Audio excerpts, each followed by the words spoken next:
Nicole Walace is a spokesperson for the McCain campaign. She's also in Denver, I guess, checking out the competition. Nicole, good morning to you. Good morning, Matt. Let's talk about what you saw last night. Let's start with Ted Kennedy, the Lion of the Senate, battling cancer, standing there in front of the delegates, bringing some to tears with his words. Putting aside your policy differences for a second, Nicole, how did it rate in terms of pure political theater? Well, Matt, either I'm losing my edge or Republicans have hearts too, but I don't know how you couldn't be moved by all of the tender moments last night. And the Kennedy family is certainly, they are Democratic legends, and I don't think you have to be a Democrat to appreciate his courage and his strength. I mean, it was obviously his will that got him to this floor last night, so it was extraordinary for anybody to see. Let me ask you then about Michelle Obama. She spoke last night, and her job seemed to be to lay out the life story of her husband, Barack Obama, and their lives together, and also, I think, to try to put to rest some of these stories that have been going around, and a lot of them being talked about on conservative talk radio, about her lack of patriotism. So let me ask you on the record how she did, and does the McCain campaign doubt her love of country?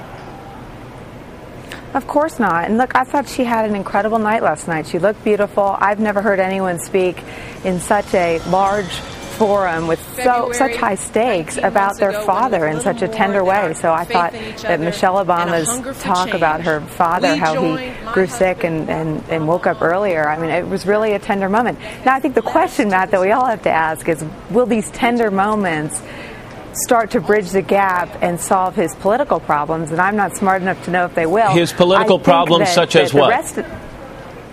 Well, his number one deficiency in the views of the voters that haven't made up their mind yet is that he lacks the experience and the judgment to step into the role as commander-in-chief. So I didn't see anything last night that leads me to believe that he's begun to bridge that gap. We're very proud. We've fought hard, and we'll continue to fight hard every day of this election to win over some of the people who thought that Hillary Clinton would make the best president. At least some of them, I'd say a lot of them, thought she was the best candidate because she had the experience to step into that commander-in-chief role. And I don't think I saw anything that shows that Barack Obama fixed that worry in the minds of the former Clinton supporters or in the minds of a lot of voters. Nicole, there's a big hurdle there for the McCain campaign, and you know what it is. If you've got some staunch Hillary Clinton supporters, are they going to switch over and vote for John McCain when there's a major issue like the abortion rights? Are a lot of people who are in favor of a woman's right to choose going to cross over and vote for a pro-life candidate?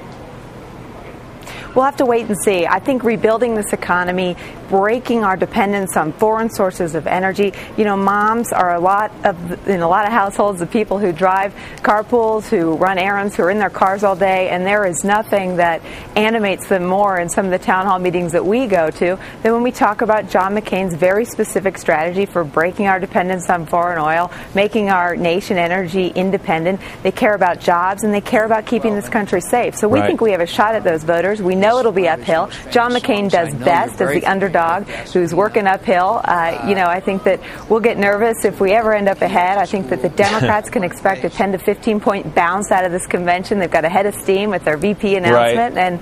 And, as we've been talking about this morning, it was a moving night last night. Well, when you mentioned VPs, your candidate, John McCain, called Barack Obama's choice for Vice President Joe Biden, quote, wise and formidable.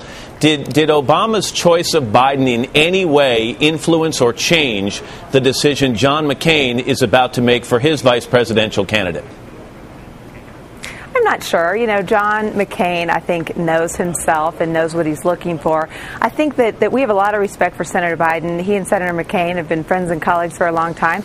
I think the only danger for Barack Obama is that in some ways it puts a neon sign above his head that said, I'm not ready for the commander-in-chief aspect of the job. So I think it was an interesting choice. I think it was the person he needed. But again, I'm just not sure it telegraphs to voters that he feels confident or ready to lead this nation as its commander-in-chief. Nicole Walace. Nicole, always nice to talk to you. Thanks for your time early this morning.